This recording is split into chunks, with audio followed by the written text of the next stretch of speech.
Howdy folks, and welcome to my blog for the week. First of all, yeah, I know I suck. It has been far too long since I recorded one of these. Life kind of getting on top of me.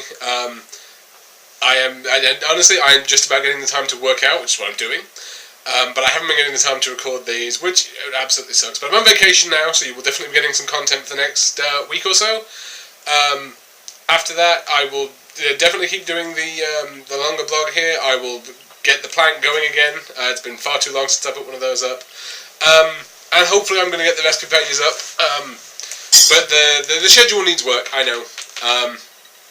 But it is my 1 year anniversary of DDP Yoga on the 7th of January. And I don't want to say I'm using that as a reboot, because I really hate the phrase reboot or reset when it comes to doing DDP Yoga. Because it's a lifestyle to me. And how do you reboot a lifestyle? That doesn't really make any sense to me. But it's kind of going to be a cut-off point for me, if you like, to focus in on a few things. One thing, and I'll talk about this more in a second, is I feel my weight's plateauing a little bit. You know, I've been losing like 2 or 3 pounds the last couple of months, which is okay, but I'd really like to focus on getting down to 200 pounds, and I know that a lot of that is I have some kind of bad habits, definitely healthier than my older habits, but some kind of bad habits that have crept into the food, like I'm probably having an extra portion of protein a day that I don't need, stuff like that. And I'm going to put together a plan that kind of coincides with the 1 year anniversary and really focuses back in on a few things like that. The routine I have for DDP Yoga at the moment is a good routine, the weeks I've managed to do it. And hopefully things are going to be getting a bit more static for me after the Christmas holidays. So hopefully that's going to happen there as well, and I'm going to be able to do that consistently. On that note, as it's been a while since I've done a longer topic, there were a couple of things I did want to talk about. The first is working out over a vacation, because a lot of people do take vacation over Christmas, myself included. Actually, this is the first one in a while. I was quite lucky this year. But a lot of people have mentioned on Team DDP, and some people who aren't on Team DDP but I have on Facebook have asked me directly, how do you stay consistent with the workouts when it comes to holidays? Now the simple answer is, if it's a holiday much like the one me and Susan are having, where it's a holiday where you're staying home, just do the goddamn workouts. Yeah, I know, it's a big difficulty not doing it when your routine says you should be doing it. I have that, the diamond cutter I just did before I started recording this video was not a great diamond cutter, because it's not the time I usually work out. And the reason for that is usually on nights, because I'm off work at the moment. I'm on a day shift rotation. Now that's not going to be the same for everyone, obviously, but if you're not working, you'll be getting up later, which means you'll be eating later, which probably means you'll work out later. And there is a certain amount of muscle memory to when you work out, so it is beneficial if you can keep it at the same time. But what I would say is this, let's pick an example. Doing a really, really bad fat burner because you're not doing it at the time that you should be doing it, or even, as I just did there, a pretty mediocre diamond cutter, my heart rate was about 120 average, much better than not doing one.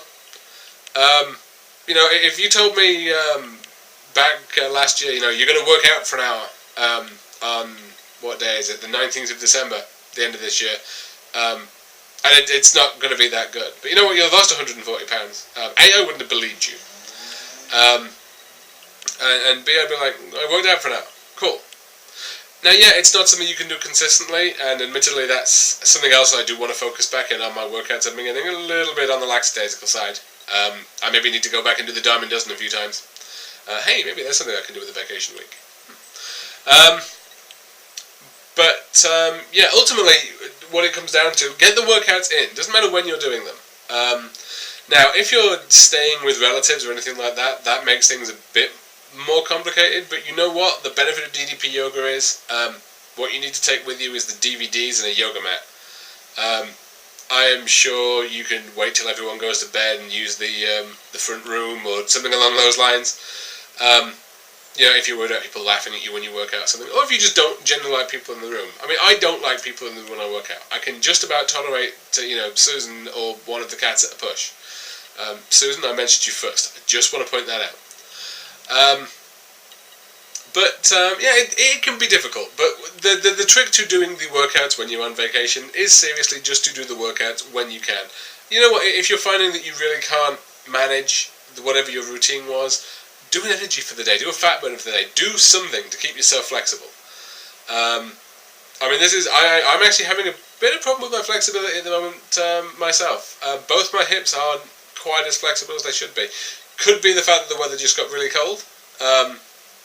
Could be the fact that I'm not quite used to what that does to me, or the fact that I've taken on extra walking, or the fact that I've completely changed size, shape, balance, centre of gravity, etc. in the past 10-11 months. So, yeah, but I'm working through it. The other thing I wanted to talk about quickly was eating over the holiday.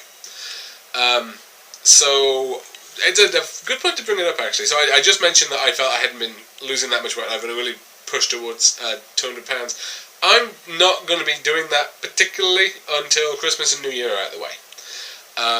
My aim up until the 7th of January actually is to maintain my weight at whatever it was, which 233 pounds, I want to say. I could go and look it up, but not without doing a double take. Nope, not going to happen. So yeah, I would be delighted if I came to the festive period and I was at the weight I was at. There's no harm in doing that for a month, especially if that's your goal. And if you don't stop working out to do it. But one of the questions someone asked me, I thought that this was a really good question, is what do you plan food-wise? Now, me personally, as far as food is concerned, I'm kind of doing my regular food, or, well, what my regular food has been up until now. Bad habits and all.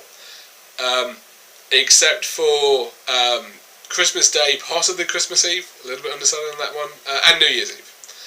Those days and evenings, I am going to basically eat and drink whatever I want to. I was going to say I'm not doing alcohol. I actually have a bottle of mulled wine that I was given by someone at work, thank you very much. And I may be buying a bottle of wine to mull myself, but you know what, a single glass of wine, or even 2 glasses of wine, a couple of days over the course of a week is pretty meaningless, and it's the only time of the year I drink. I didn't drink on my birthday or anything like that either. To the extent where, and I'll tell this story actually because this is a wonderful story for Ireland. I was being checked out by a doctor who was not my regular doctor, and you know they always take some information about your general health. I'm fine, by the way, don't worry. And one of the questions she asked was, how much do you drink?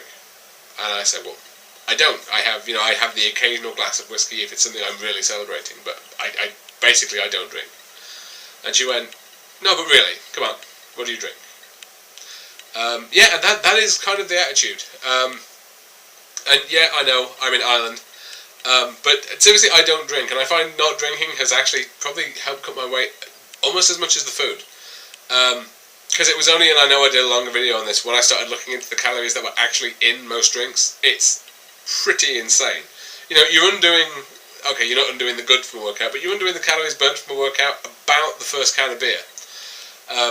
Which is pretty rotten. And most beer's full of gluten anyway, which is another reason I drink wine. But no, one of the questions someone asked, other than what food are you planning, and I'm sticking to the gluten and dairy free, was what do you do about food when you're at a friend's house? Or again, say if you've gone to a relative for the holidays. And what I would say to that is, 2 things. First of all, plan ahead. First of all, tell your relative what you're doing food-wise, especially if you're not doing gluten and dairy. That changes what they're going to be feeding you a lot. And honestly, once you tell most people, oh Christ, tell them you're a celiac. You're not, who cares? Apologies to anyone that is a celiac, but frankly, it's useful. It certainly works in restaurants. I've done it a few times myself.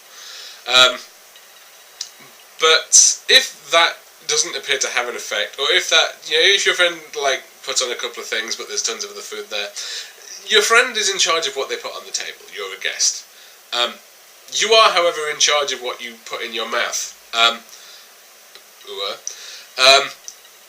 This is a kind of weird social convention that people have, I know. This concept of not eating food that's put in front of you. But if you planned ahead and let someone know that you're not eating dairy, you're not eating gluten, you're not eating whatever else you're not eating for health reasons.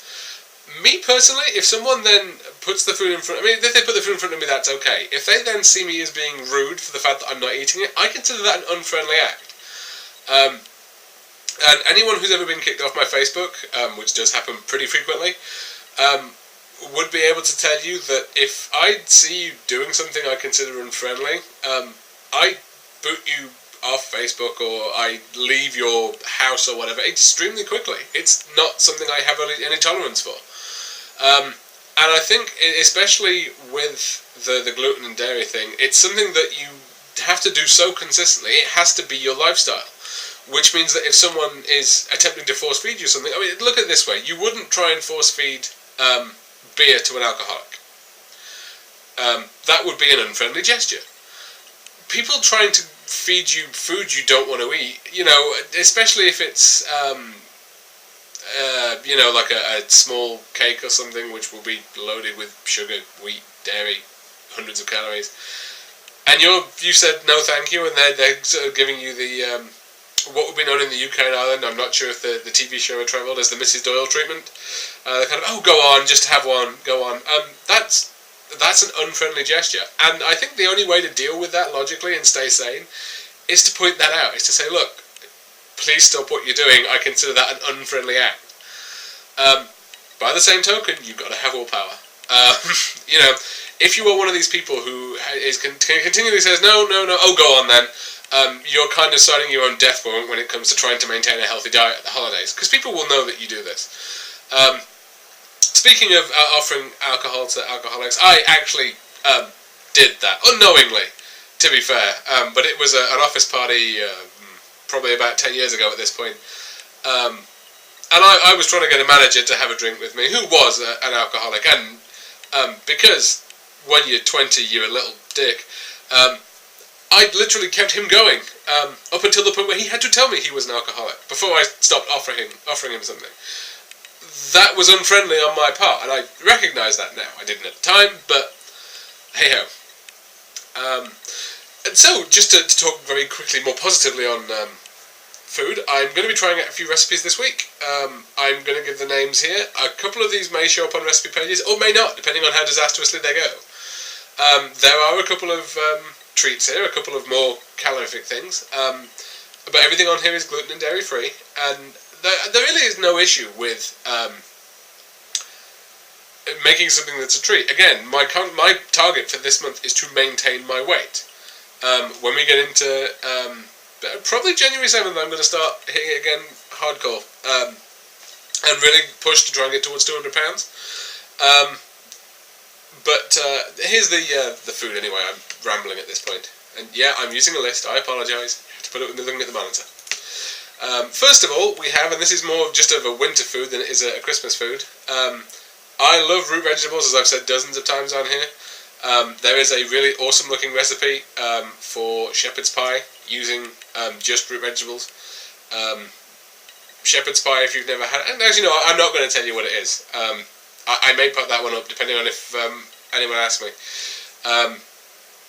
But this looks like a really good recipe, and it's one of those things that on a particularly cold night is a really warming thing to eat. So that could be a fun one. The next one, and this one I'm doing purely because it sounds like a lot of fun.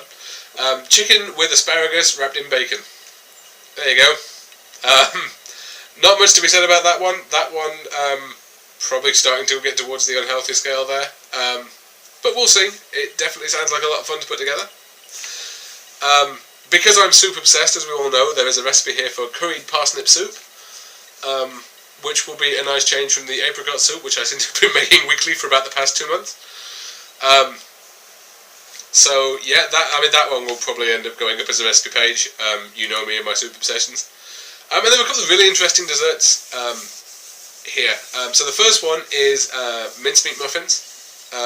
So if anyone's ever had a mince pie, that but muffin, and gluten free, which is awesome. So that's going to be a really interesting one to try.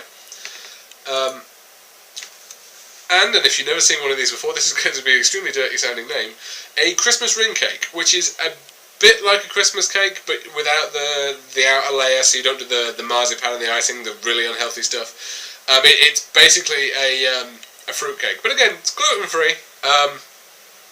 That one, what I might do, and this is a great idea if you want to make something sweet. I may make that, then I may take some into work or something, or maybe give some to Suze. She works with more people than I do, what with her day working during days. But yeah, and make something, have, you know, making that, we may have half, Susan may take half into work, depending on how big it is. Use it over a few days, you know. There's nothing wrong with having sweet stuff when it comes to Christmas time. There's also, and I'm totally spacing on who gave me this on Team DDP, so I apologise. There are some really good iPhone apps out there that have Christmas recipes on them, and the instructions, but there is one specifically that does winter drinks. So various methods of doing coffee, various ways of doing hot chocolate that don't add, a couple of 100 calories to it. So if I can find that on the App Store, I will add a link to the bottom of this blog. It is ad supported. It is one of those annoying ads where annoying apps where an ad pops up every 4 or 5 seconds. But it has some really good recipes on it as well. So that was everything for this blog. I probably rambled on incessantly, as I want to do. I will be recording another one of these probably around Christmas Eve. So until then, guys, peace. I'm out.